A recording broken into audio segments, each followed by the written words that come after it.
Have you ever wondered why the rich just seem to keep getting richer while it feels like everyone else is just treading water? Well, in this explainer, we're going to dive deep into the core arguments from Robert Kiyosaki's book, Why the Rich Are Getting Richer, to really understand the financial rules he says are running the whole show. And this quote from Senator Bernie Sanders, it just kind of says it all, doesn't it? It frames the whole issue perfectly. This isn't just some abstract economic debate, it's a huge topic that dominates our news and our conversations. The book we're digging into today offers a very specific, and I've got to say, a pretty provocative answer to why this is happening. So what is that answer? Let's get into it. Okay, so before we can even begin to understand the author's solution, we first have to get a handle on the problem he's so focused on, and that's this ever-widening gap between the wealthy and, well, everyone else. The book points to some pretty telling data, like this chart right here. It shows that the American middle class has been shrinking for decades.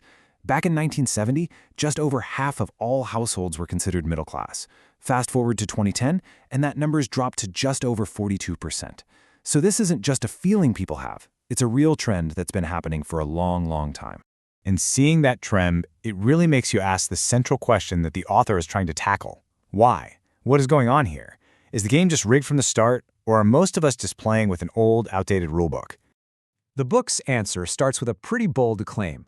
The fundamental rules of money have completely changed. To understand why the rich are winning, you first have to understand the new game they're playing. And here's the core argument.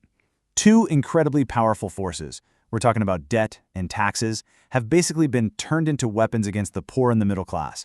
But, and this is the key, for people who are financially educated, those same two things have become the most powerful tools for building incredible wealth. So how did this happen?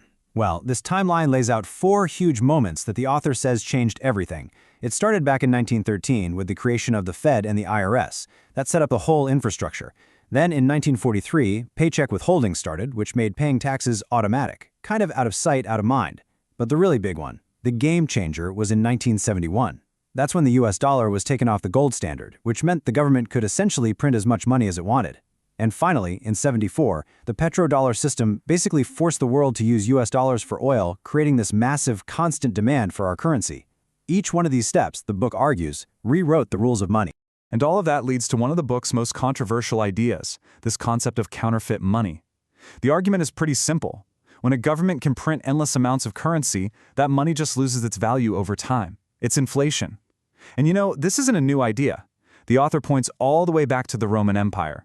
They started mixing cheaper metals into their coins to pay for their wars and expansion. What happened? Eventually, people lost all faith in the money, and it was a major factor in the empire's collapse. So if the rules of the game have totally changed, what does that actually look like in the real world? Well, it means the wealthy are playing a completely different game than the rest of us. And this slide just lays it out so clearly. It's like there are 2 totally different playbooks. The one most of us are taught is, get a safe job, save your money, and whatever you do, stay away from debt. But the author says the wealthy follow a completely different script. They're focused on one thing, getting assets that make them money. They actually use debt to buy those assets, and they learn the tax code inside and out to keep more of their money. The biggest difference really starts with where your money comes from. Most people work for what's called ordinary income. That's your paycheck, right? According to the author, this is the single highest taxed income there is, mainly because the government takes its slice before you even get your hands on it. Now, on the flip side, the rich focus on what's called passive and portfolio income. This is money that comes from things they own, not from their own time and labor. We're talking about things like rent from a property or dividends from stocks, and the book hammers this point home. These types of income are taxed at much, much lower rates, supposedly to encourage more investment and grow the economy. I mean, just read that quote from the book. It's pretty staggering, right? It perfectly captures this completely different way of thinking about debt. It just flips everything we're told, like get out of debt, completely on its head. It frames debt not as something to be afraid of, but as a powerful tax-advantaged tool you can use to buy assets that make you even more money. Okay, so if this other playbook exists, why don't more people know about it? Why isn't everyone doing this? Well, the author's answer points a finger directly at our education system. The book makes the case that real financial education isn't about learning a bunch of complicated jargon. It's about understanding a few simple, powerful concepts. And this quote, which is often attributed to Einstein, just nails that idea. The financial world is often made to feel super complicated and intimidating, but the author claims the basic principles are actually really simple. So why is school so bad at teaching this stuff? The author points to ideas like the cone of learning. Think about it. We only remember like 20% of what we hear in a lecture. But we remember almost all, 90%, of what we learn by actually doing it. The whole argument is that our school system is built around just sitting there and listening. But real financial smarts can only be built by getting your hands dirty and actually practicing. And that's exactly why the book is so big on learning through games, simulations, and real-world experience. He brings up the board game Monopoly all the time. It's a perfect example.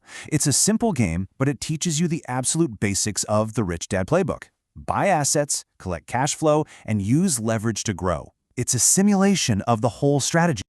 And here's the real kicker. The author cites this mind-blowing statistic that the education industry takes about 50 years to adopt new ideas. 50!